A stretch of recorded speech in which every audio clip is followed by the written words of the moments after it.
লক্ষ্মীপুর রুটে ইলিশা ফেরিঘাটের যানজট, ঘাটেই নষ্টের উপক্রম তরমুজ সহ কাঁচামালের। বিস্তারিত জানাতে যুক্ত হচ্ছেন সহকর্মী ছোটন সাহা। ছোটন, এ নিয়ে যাত্রী চালকদের প্রতিক্রিয়া কেমন দেখছেন জানাবেন। চৈতি, এটি হচ্ছে দেশের দক্ষিণ পশ্চিমাঞ্চলের একটি অন্যতম গুরুত্বপূর্ণ এবং বলা যায় এটি একটি দীর্ঘতম ফেরি রুট। যে কারণে এটি অনেকটাই গুরুত্বপূর্ণ থাকার কারণে এই রুট দিয়েই কিন্তু দেশের দক্ষিণ পশ্চিমাঞ্চলের 21 জেলার যে যানবাহন সেগুলো চলাচল করছে। কিন্তু বর্তমানে এই রুটটি এখন ভোগান্তির কারণ হয়ে দাঁড়িয়েছে, কারণ গত এক সপ্তাহ ধরে কিন্তু দীর্ঘ জাট এবং আজকেও দেখতে পাচ্ছি আমরা প্রায় 2 কিলোমিটার দীর্ঘ উভয় পারে প্রায় 2 কিলোমিটার দীর্ঘ লাইন জট লেগে রয়েছে, যার মধ্যে কাঁচামাল বাহী এবং তরমুজ 90টি গাড়ি, যার মধ্যে 70টি গাড়ি কিন্তু তরমুজ বাহী। এসব গাড়ি পারাপার হতে না পারায় কিন্তু না হওয়ার ফলে কিন্তু তাদের দুর্ভোগ পোয়াচ্ছেন তারা, এবং একই সাথে তারা বলছিলেন যে নির্দিষ্ট সময় গন্তব্যে পৌঁছাতে না পারলে এই সমস্ত তরমুজবাহী গাড়ির যে তরমুজ রয়েছে সেগুলো আসলে পছন্দ হবে। আমরা একজন ট্রাক চালকের সাথে কথা বলতে চাই। কতক্ষণ ধরে এখানে রয়েছেন, আপনার কোনো অসুবিধা হচ্ছে কিনা? আমি গতকাল রাত 10টা বাজে আইছি, এখন পর্যন্ত আছি আর কি। কতক্ষণ পাই এখনো। গাড়িতে কি রয়েছে? গাড়িতে তরমুজ রয়েছে।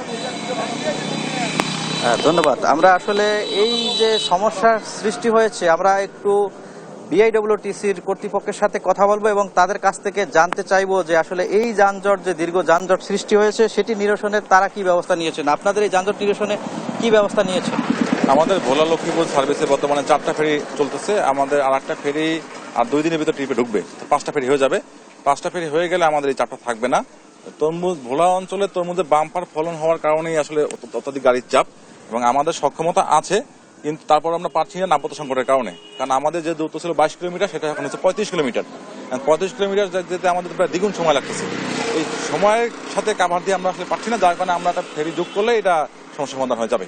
ধন্যবাদ। যেমনটি শুনছিলেন, আসলে বিআইডব্লিউটিসি কর্তৃপক্ষ আসলে এখানে আরেকটি ফেরি যুক্ত করার চিন্তা ভাবনা করছে। হয়তো এটি যুক্ত করা হলে এখানকার যে যানজট সেটি নিরসন হবে। তবে এখানে নতুন করে আরেকটি সমস্যার সৃষ্টি হয়েছে। এখানে যেহেতু বিআইডব্লিউটি এর ঘাট রয়েছে দুটি, একটি লো ওয়াটার এবং আরেকটি হাই ওয়াটার, তো একটি ঘাট কিন্তু ব্যবহার করতে হচ্ছে বিআইডব্লিউটিসি এবং বেসরকারি যে প্রতিষ্ঠান কার্নিভাল যে নৌযান রয়েছে সেটি। তো এখানে যে সমস্যাটি তৈরি হচ্ছে, এই বেসরকারি নৌযানগুলো আসলে একই ঘাটে অবস্থান করার কারণে যে লোড এবং আনলোডে যে সমস্যা হচ্ছে, এই কারণে কিন্তু দীর্ঘ জট কিন্তু লেগে রয়েছে। তো এটি সমাধানে ঊর্ধ্বতন কর্তৃপক্ষ এবং বিআইডব্লিউটিএ এর পক্ষ থেকে কিন্তু আসলে বলা হয়েছে যে নির্দেশনা মেনে চলার জন্য, তো সেটি কিন্তু তারা মানছে না, যে কারণে দিনের পর দিন